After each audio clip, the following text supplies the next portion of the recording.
Hi and welcome to my YouTube channel. और आज long form content का part 2 है, जिसमें मैं बॉडी ब्लूप्रिंट सीरीज़ के बारे में बताऊंगा। पहली चीज़, बॉडी ब्लूप्रिंट सीरीज़ क्या है, मैंने क्यों स्टार्ट किया। वैसे आपको प्लेलिस्ट में दिख जाएगा, मैंने शॉर्ट्स के टाइम मतलब शॉर्ट्स के फॉर्म पे डाल रखा है बॉडी ब्लूप्रिंट सीरीज़। मैं थोड़ा सा कैमरे में थोड़ा पीछे हो जाता हूँ ताकि आपको मेरा थोड़ा बहुत ऐसा अपर बॉडी भी दिखे। हाँ, तो अब मेन चीज़ आ जाती है कि मैंने बॉडी ब्लूप्रिंट सीरीज़ क्यों स्टार्ट किया। तो जब मैंने जिम जॉइन किया था तो मैंने 100 रुपये वाले में किया था। मतलब एक लिटिल सा एक छोटा सा एकदम बैक स्टोरी है कि मैं विश्रांतवाड़ी में था और मैंने एक मेरे दोस्त है अंश, उसके साथ मिलकर जिम जॉइन किया था। जो पहला जिम था वो 100 रुपये वाला था, मतलब बहुत ही ज़्यादा बेसिक जिम था।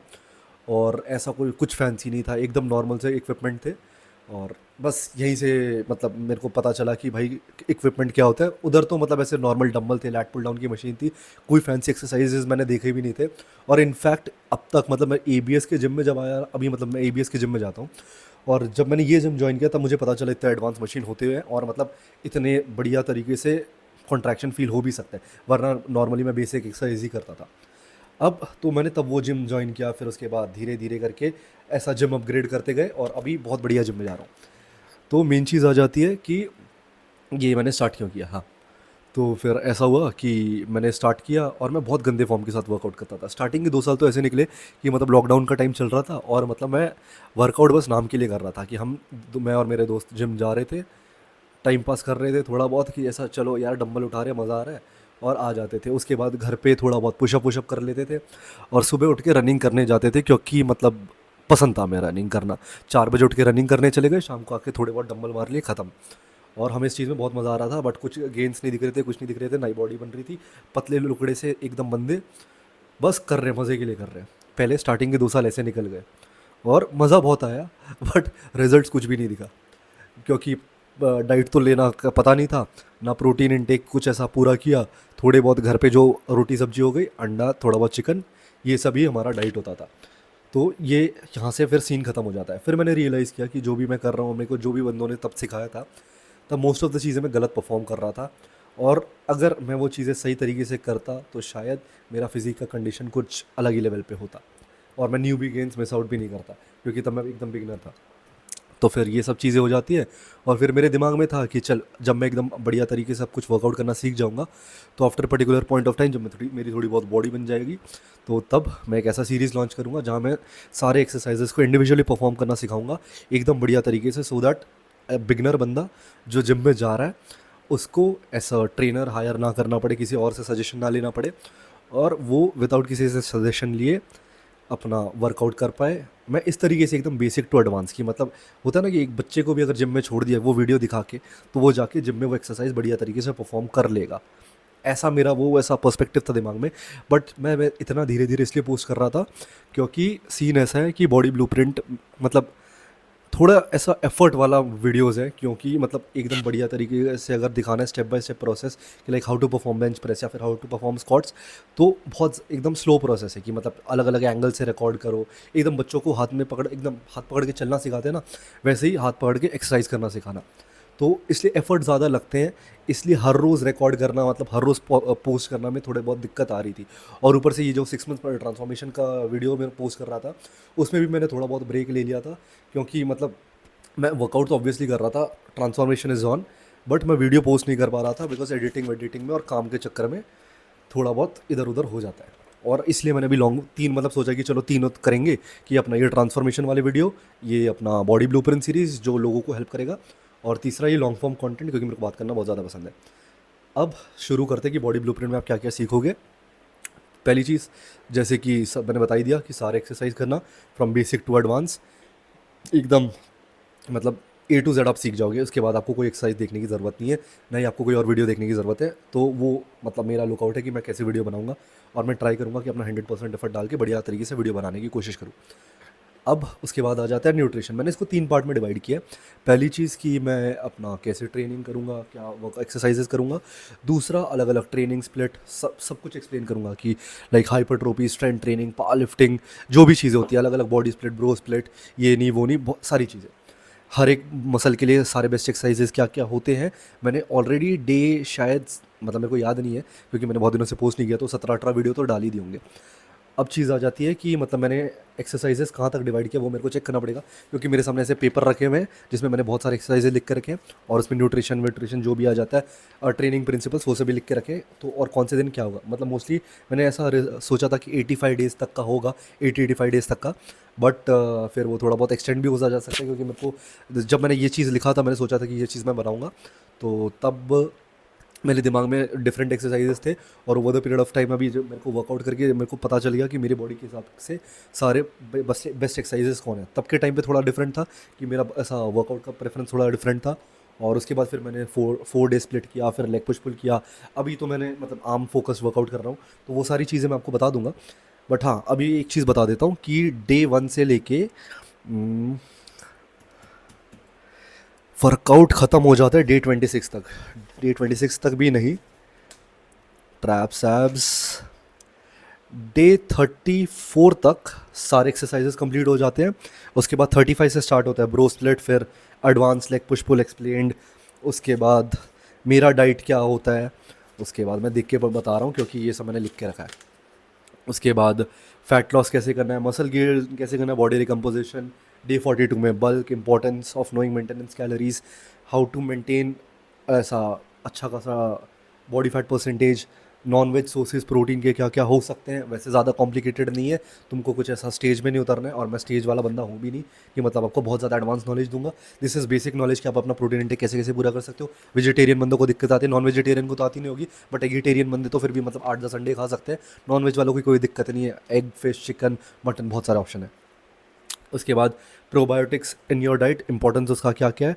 49 नंबर पे कॉलेज गोइंग के लिए, ऑफिस गोइंग पीपल के लिए क्या बेस्ट चीज़ हो सकती है।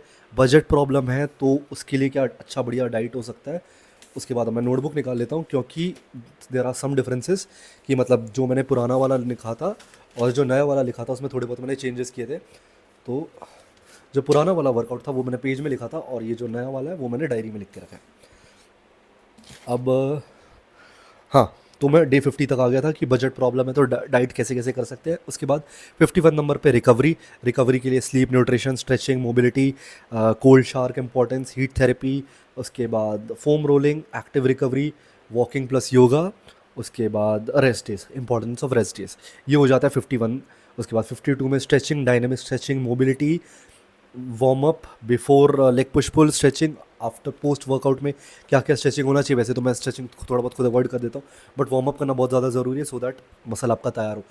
मैंने एक चीज़ रियलाइज़ करी कि जब मैं पहले स्क्वाट कर रहा था तो कभी फॉर सम डेज़ मैं ऐसा 180 चला जाता था, और कभी कभी मेरे से 120 भी मेरे लिए बहुत ज़्यादा भारी लगता था। उसके लिए रीज़न ये था कि मैं अच्छे से वार्म अप नहीं करता था, मसल ओपन नहीं हुआ, लेग के मसल हीट नहीं हुए, मतलब गर्म नहीं हुए रखे हैं, सेट के लिए प्रिपेयर्ड नहीं है बेसिकली। क्योंकि ऑल ऑफ अ सडन तुम जाके अगर सोचोगे कि मैंने मेरा पहला सेट में मैं जाके 160 150 मार दूंगा, वैसा नहीं होने वाला। धीरे धीरे ऐसा बिल्डअप करना होता है। तो मतलब ये बहुत ज़्यादा इंपॉर्टेंट है वर्कआउट के टाइम पे। उसके बाद हाँ, तो वार्म अप हो गया, स्ट्रेचिंग हो गया, उसके बाद कोल्ड शावर, हॉट शावर, सोना, रेस्ट डेज का इंपॉर्टेंट, फोम रोलिंग, ये सब चीज़ें, सप्लीमेंट्स दैट आई यूज़। उसके बाद हर एक ऐसे धीरे धीरे आ जाते हैं कि एक दिन बताऊंगा creatine, fish oil, multivitamin, alternatives क्या क्या, ashwagandha, shilajit, importance of testosterone in our body, all possible ways to boost it, मतलब जिस जिस तरीके से आप उसको बूस्ट कर सकते हो। 65 नंबर पे है नॉन जिम गोवर्स के लिए आप घर पे बैठ के क्या क्या एक्सरसाइज कर सकते हो, सो दैट कि अगर चलो आपके पास अगर थोड़ा बहुत बजट इश्यूज़ है या फिर फॉर सम रीज़न आप जिम नहीं जा सकते हो, तो आप घर पे बैठ के क्या क्या कर सकते हो। प्री वर्कआउट सप्लीमेंट क्या क्या होना चाहिए, क्योंकि लोग बहुत ज़्यादा कॉफ़ी का सैशे ले लेते हैं और उसकी वजह से उनको इंडाइजेशन हो जाता है। उससे बहुत ऐसा कुछ ज़्यादा एनर्जी भी नहीं आ जाती। अगर आप 5-10 सैशे भी ले लेते हो तो ऐसा कुछ एनर्जी लेवल में डिफरेंस नहीं होगा, उल्टा आपको ब्लोटिंग और इंडाइजेशन अलग हो जाएगा। इसलिए प्री वर्कआउट सप्लीमेंट बहुत ज़्यादा इंपॉर्टेंट है, और वो बॉडी में क्या क्या मतलब चेंजेस लाता है, मतलब आपके प्री वर्कआउट सप्लीमेंट क्या हेल्प करेगा। पोस्ट वर्कआउट में आपको क्या लेना चाहिए, प्रोग्रेसिव ओवरलोड। उसके बाद मेरे ट्रेनिंग प्रिंसिपल्स जो over the period of time मैंने इंप्लीमेंट किए, मैंने सीखे, तो उसमें आ जाता है प्रोग्रेसिव ओवरलोड। उसके बाद ओवर ट्रेनिंग क्यों गलत है, वो आपके मसल ग्रोथ को कैसे बहुत स्लो कर देता है। वर्कआउट प्रिंसिपल्स, वो एडवांटेज एंड डिसएडवांटेज की, मतलब अगर आप वर्कआउट प्रिंसिपल्स खुद के बना रहे हो, सेट कर दे रहे हो, तो उसमें आपको क्या क्या फ़ायदा हो सकता है और क्या क्या डिसएडवांटेज है। 72 नंबर पे टाइम अंडर टेंशन, ये आपने one of the famous YouTubers India के उसके वीडियो में सुना ही होगा। टाइम अंडर टेंशन वो हर एक वीडियो में मतलब बोलते हैं, और ये बहुत बड़ा ट्रेनिंग प्रिंसिपल है जो मैंने अपने वर्कआउट में भी अप्लाई किया है, जिसकी वजह से मुझे अच्छा खासा कॉन्ट्रैक्शन मिलता है। उसके बाद वॉल्यूम एंड इंटेंसिटी, वर्कआउट में कैसे क्या होना चाहिए, कैसे मतलब आप डिवाइड कर सकते हो। उसके बाद super set, drop set, mechanical tension, और और एक कोई तो भी टेंशन था, मैकेनिकल टेंशन, और मुझे पता नहीं टेक्निकल कुछ तो भी लिखा है, बॉलिक स्ट्रेस, और यूनिलैटरल एंड बायलैटरल मूवमेंट। क्योंकि अभी देखो मेरे को जो है वो है, क्योंकि मैं एक एकदम रैंडम वीडियो बना रहा हूँ, तो मैं बैठ के गूगल नहीं करने वाला, वो वर्ड मैंने क्या लिखा है मेरे को खुद नहीं पढ़ने को हो रहा है, तो वो मैं बाद में जब वीडियो बनाऊंगा तो अच्छे से एक्सप्लेन कर दूंगा। रेस्ट पीरियड बिटवीन सेट्स क्यों बहुत ज़्यादा इंपॉर्टेंट है। अब देखो सीन ऐसा है कि अगर आप बॉडी बिल्डिंग कर रहे हो तो आपका जो रेस्ट पीरियड है वो बहुत ज़्यादा कम होता है, कि मतलब मैंने लोगों को देखा है 30 सेकंड, 40 सेकंड, 50 सेकंड, या फिर रेस्ट पीरियड बहुत ज़्यादा ही कम हो सकता है आपका। एक मिनट, ये वीडियो थोड़ा पता नहीं ब्राइटनेस कम हो गया, एक मिनट में वापस इसको स्टार्ट करूँगा। मैं और एक चीज़ बोलना भूल गया, क्योंकि मैं इतने ज़्यादा मतलब ऐसा जल्दी मैं बात कर रहा था कि मैं एक चीज़ बताना ही भूल गया। अभी देखो कि अगर मैं लगातार 10 मिनट 12-15 मिनट बात करते रहूँगा तो आपको भी थोड़ा बहुत बोर होगा, तो आप बीच में वर्कआउट एंजॉय कर सको। इसलिए मैं अभी बीच में एक वर्कआउट का क्लिप डाल दे रहा हूँ, कि मतलब ये मेरे 2 दिन का वर्कआउट का क्लिप है, जिसमें मैंने चेस्ट ट्रेन किया था और बैक ट्रेन किया था, तो मैं और थोड़ा बहुत एब्स भी ट्रेन किया था, तो मैं इसको बीच में डाल दे रहा हूँ। अभी वर्कआउट का क्लिप एंजॉय करो, उसके बाद वापस कंटिन्यू करेंगे जहाँ मैं बात कर रहा हूँ। और वैसे मैंने ये 2 क्लिप के बाद रिकॉर्ड किया है, बट कोई नहीं, वर्कआउट एंजॉय करो। Guiding me out the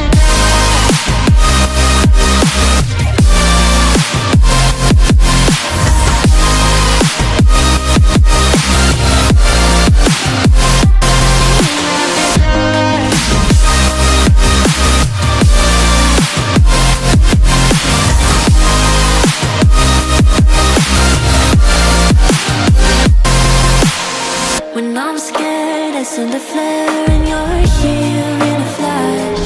When I ask, oh dear love, where did we come from? You say that like the sun.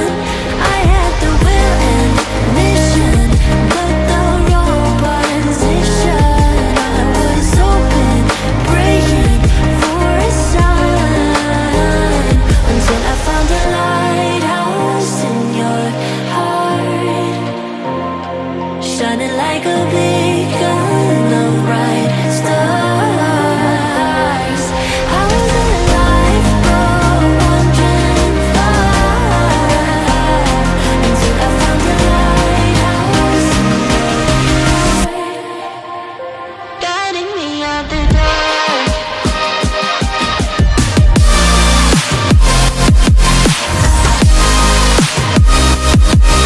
हाँ, तो मैंने वीडियो वापस कंटिन्यू किया, क्योंकि थोड़ा पता नहीं फॉर सम रीज़न ब्राइटनेस कम हो गया था।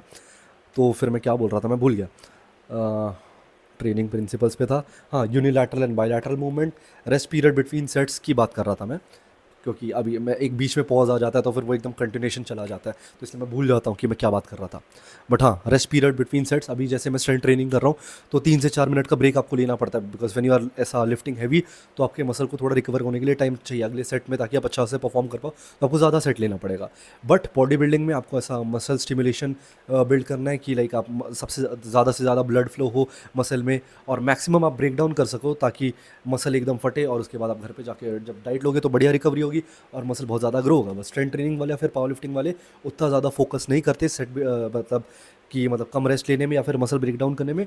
हमारा मेन फोकस रहता है कि एक्सप्लोसिव रेप्स करना। बट बॉडी बिल्डिंग में ऐसा नहीं है। बॉडी बिल्डिंग में मतलब बेसिकली डिफरेंस ये हो जाता है कि एक में आप बस मसल ब्रेक डाउन करने में फोकस कर रहे हो कि मसल ज़्यादा से ज़्यादा फटीग हो, और उसके बाद रिकवरी के बाद बहुत ज़्यादा अच्छा खासा डेफिनेशन हो, साइज़ बिल्ड हो, वेस्कुलरिटी बिल्ड हो। बट स्ट्रेंथ ट्रेनिंग और पावर लिफ्टिंग में ऐसा नहीं है। आप मैक्स एकदम एक्सप्लोसिव रेप्स करते हो, बट फॉर्म एकदम बढ़िया तरीके से परफॉर्म करना चाहिए। उसके बाद आ जाता है रेस्ट पीरियड हो गया, एसेंट्रिक एंड आइसोमेट्रिक, मेडिटेशन और काम माइंड। मेडिटेशन बहुत ज़्यादा ज़रूरी है, बिकॉज एक काम माइंड अगर एक लिफ्टर के लिए, अगर आप compete कर रहे हो या अगर आप compete नहीं भी कर रहे हो, अगर आप सेट परफॉर्म करने जा रहे हो, अगर आपका काम माइंड नहीं है, आप बहुत ज़्यादा एग्रेसिवली लिफ्ट करने जा रहे हो। देखो सेट के बीच में तो थोड़ा बहुत एग्रेशन मेरे में भी आ ही जाता है, वो बहुत ज़्यादा नेचुरल चीज़ है। बट अगर आप कामली परफॉर्म करोगे तो आप थोड़ा बहुत फॉर्म के साथ, अच्छे बढ़िया फॉर्म के साथ परफॉर्म कर पाओगे। अदरवाइज़ थोड़ा बहुत फॉर्म बिगड़ सकता है, थोड़ा बहुत और इंजरी भी प्रोन हो सकते हो कि अगर बहुत ज़्यादा रेंज में जाके मतलब ऐसा आप बहुत ज़्यादा एक्सप्लोसिव करने की कोशिश की, जिसकी वजह से आप इनिशियल पोजीशन बढ़िया तरीके से नहीं ले पाए, उसकी वजह से इंजरी के चांसेस भी बढ़ सकते हैं। इसलिए काम माइंड होना वर्कआउट के टाइम पे बहुत ज़्यादा ज़रूरी है। उसके बाद ये सारी चीज़ें हो गई, तो मतलब देखो मैंने आपको सारे ट्रेनिंग प्रिंसिपल्स बता दिया, अपना डाइट बता दिया, आप अपने बजट में कैसे डाइट कर सकते हो। एक तो हो जाएगा कि मतलब बहुत अच्छा खासा बजट है, मतलब आप बहुत ज़्यादा पैसे लगा के अच्छा खासा डाइट ले सकते हो, जो मैं लगाता नहीं हूँ। मतलब हाँ, अभी तो मैंने प्रोटीन ओट्स ये सब लेना स्टार्ट कर दिया, बट पहले नहीं लेता था, because as a college going student या फिर स्कूल जाने वाले बंदा इतना पैसा नहीं लगा सकते, तो वो एक अलग डाइट हो जाता है जिनके पास मतलब एक रिस्ट्रिक्शन है कि हाँ भाई मैं इतने ही पैसे लगा सकता हूँ। मिनिमम ऐसा पैसा लगा के आप मैक्सिमम आउटपुट कैसे ला सकते हो, वो एक बहुत ज़्यादा इंपॉर्टेंट चीज़ है जो हर एक बंदे को सीखना चाहिए, क्योंकि यू नेवर नो कि हर किसका मतलब कंडीशन क्या हो सकता है। तो हर एक ऐसा कंडीशन के साथ अडेप्ट होना चाहिए बंदा। उसके बाद ये 80 डेज़ कंप्लीट हो जाते हैं मोस्टली, क्योंकि मेरे को यहाँ 80 वीडियो मतलब 80 तो यहीं तक दिख रहा है, और 80th डे में आपका हो जाएगा पूरा ये सीरीज़ कंप्लीट। अगर मैं देख पाऊँगा अगर कोई कुछ बचता है तो हाँ, 80 डेज़ में सारा चीज़ ख़त्म हो जाएगा। अभी अराउंड मैंने 21-22 वीडियोज़ बना ली है, जो कि बहुत कम है, बट हाँ मैं धीरे धीरे ट्राई करूँगा कि ये जितना जल्दी हो सके उतना जल्दी कंप्लीट करूँ, सो दैट कि बिगनर जो जिम ज्वाइन कर रहे हैं वो ऐसा मेरा सीरीज़ देख पाए और उनको कोई ट्रेनर हायर करने की ज़रूरत ना हो, so that A to Z उनको नॉलेज हो और वो सारी चीज़ें सीख पाए बहुत अच्छे तरीके से। शायद अभी के लिए एक मिनट मैं देख लेता हूँ, क्योंकि मैं ऐसा बीच में चीज़ें बोलना भूल गया तो फिर वो वापस मेरे को एक कंटिन्यूएशन में और एक वीडियो बोलना पड़ेगा। तो मैंने आपको बता दिया कि मैंने ये क्यों स्टार्ट किया था, मैंने आपको पूरा ये एक्सप्लेन कर दिया, और मैं इसको शॉर्ट्स के फॉर्म में अपलोड करूँगा। आज के वीडियो के लिए बस इतना ही। मिलते हैं नेक्स्ट एपिसोड में लॉन्ग फॉर्म वीडियो के, जिसमें मैं शायद और बहुत बहुत सारी बातें करूँगा, और शॉर्ट्स की वीडियो तो आप देखते रहोगे, बट हाँ लॉन्ग फॉर्म वीडियो मैं हर रोज़ रिकॉर्ड करने की कोशिश तो कर सकता हूँ, बट इतना सारा बोलने में और मतलब ऐसा दिमाग में कुछ आइडिया लाने के लिए थोड़ा बहुत टाइम लगता है, क्योंकि मैं देख के मतलब वही चीज़ बोलता हूँ कि मतलब हाँ चल अगर मैंने ट्रांसफॉर्मेशन सीरीज़ बनाया तो ऑब्वियसली मेरे को 80 डेज़ दिमाग में याद नहीं रहेगा, तो वो मैं देख के बोलता हूँ। अदरवाइज़ जो भी मैं बोल रहा हूँ वो स्क्रिप्टेड नहीं है, मैं सर कंटिन्यूसली बोले जा रहा हूँ, क्योंकि मेरे को बोलने की बहुत ज़्यादा आदत है। तो मेरे को ऐसा कोई स्क्रिप्ट की ज़रूरत नहीं है, अगर मैं किसी से बात करना चाहता हूँ तो मैं ऐसा कंटिन्यूसली बहुत देर तक बात कर सकता हूँ। आज की वीडियो के लिए बस इतना ही। मिलते हैं नेक्स्ट एपिसोड में और एक इन्फॉर्मेटिव वीडियो के साथ। तब तक के लिए happy lifting, and I hope ये सीरीज़ आपकी हेल्प करेगा आपके ट्रांसफॉर्मेशन जर्नी में, आपके लिफ्टिंग जर्नी में, and overall going to like help you get some informative content. और मैं ट्राई करूँगा कि जो इन्फॉर्मेशन बाहर नहीं है, मतलब वैसे तो देखो कि मैं ऐसा कुछ यूनिक नहीं ला सकता कि फ़िटनेस इंडस्ट्री बहुत सालों से मतलब बहुत डेकेड से चली आ रही है, तो मैं ऐसा कुछ ऐसा आपको एकदम एक्स्ट्राऑर्डिनरी नहीं बता सकता, बट मैं जो चीज़ें बता सकता हूँ कि मतलब जो चीज़ें मैंने सीखी over the period of time, जैसे मैंने धीरे धीरे अडेप्ट किया, वो आप कर सकते हो। और मतलब मैं सिखाने में बहुत अच्छा हूँ, क्योंकि मैं चीज़ें बहुत अच्छी तरीके से सिखा सकता हूँ, तो वो शायद आप उसका फ़ायदा उठा सकते हो और मेरे कंटेंट से आप कुछ ना कुछ सीख सकते हो। आज के वीडियो के लिए बस इतना ही। मिलते हैं नेक्स्ट एपिसोड में, तब तक के लिए बाय।